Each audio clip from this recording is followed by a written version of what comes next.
I spoke years ago at a conference, an economic conference, about the world economic system. And this guy came up to me afterwards, and he was someone who got his money, playing the Las Vegas casino, known as the Wall Street and the commodity markets and all that stuff.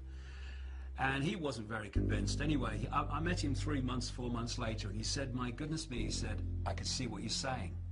He said, what I've noticed is every time Alan Greenspan, then head of the Federal Reserve, was about to make a statement, 2 or 3 days before, the major players in the stock markets, commodity markets, etc., got into something and out of other things. And every time, the effect of Greenspan's statement has been to push up what they got into and push down what they got out of. Why? Because they wrote his statement. The whole economic system is about whether people have confidence in it, and the confidence comes from the people who run it. And so what we're going to see, and we've started to see this with Greenspan, is we're going to see more and more negative statements about the economy, and we're going to see a breaking of confidence in it, and therefore we're going to see its demise, its collapse. Now this won't collapse catastrophically for the elite, because people say to me, well, why would these elite people, why would they crash the stock market when they had lots of money in it? Well, if you know a stock market is going to crash, or a commodity is going to crash because you're the one who's going to crash it, then what do? You get out of it just before the crash, you let it crash, and then you buy up vastly greater amounts of that at a few cents on the dollar, and then you increase the confidence, and up it goes again, and now you own vast amounts more than you did before. There was the famous story, infamous story, of the Rothschilds at the time of the Battle of Waterloo, when the Rothschilds put out the false rumor in the London financial district that Britain had lost the Battle of Waterloo. And of course everything crashed, and then came along the real news, the real truth, which is they'd won the Battle of Waterloo and the stock market went flying up again, except when it crashed, the Rothschilds had agents all around buying up stocks on a few cents on the dollar. And at the end of that day, the Rothschilds were vastly more wealthy and powerful than they were before. So if a stock market crashes or an economic system crashes, it's because those who move trillions of dollars around it every day have made it crash.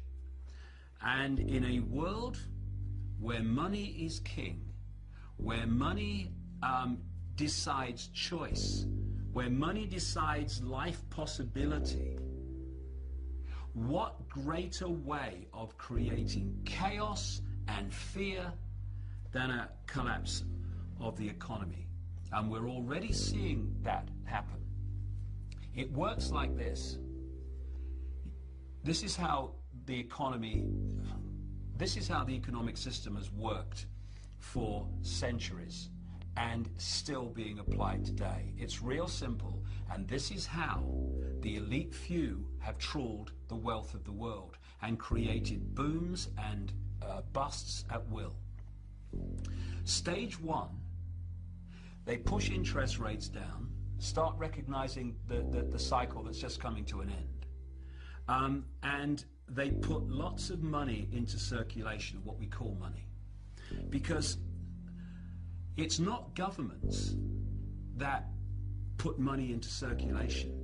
It's private banks controlled by the same pyramid, making loans to people, credit loans. That's how money's put into circulation, not by governments. So what the banking cartel does is it puts vast amounts of money into circulation by pushing interest rates down and giving loans for, on next to no collateral. What happens then is there's lots of economic activity because there's lots of money swirling around, so there's lots of units of exchange to buy goods. So what happens is people get more confident, they take out more debt themselves, because we can have a bigger house now, darling. Gosh, the economy's doing so well. We'll have a bigger car. We'll have 2 holidays, vacations a year now, or 3 maybe, because we're doing ever so well. And what do businesses do? They get into more debt because, crikey, we've got all this demand. We've got to invest in plant and machinery and more staff and all this so we can meet demand. And then that is, in effect, the elite economically putting the fishing line out. And then at some point, and we're closing in on that point now, they start reeling the fishing line in. Because what they do is they start pushing interest rates up. Now what happens is lots of money that was circulating here, buying things and creating economic activity, is now going out of the economy to pay increased interest rates on the debts that people have. As a result of that, there's fewer things being bought and sold. Companies don't need as many people working for them. They're now stuck with all this debt and all this plant and machinery that they had that they don't need anymore.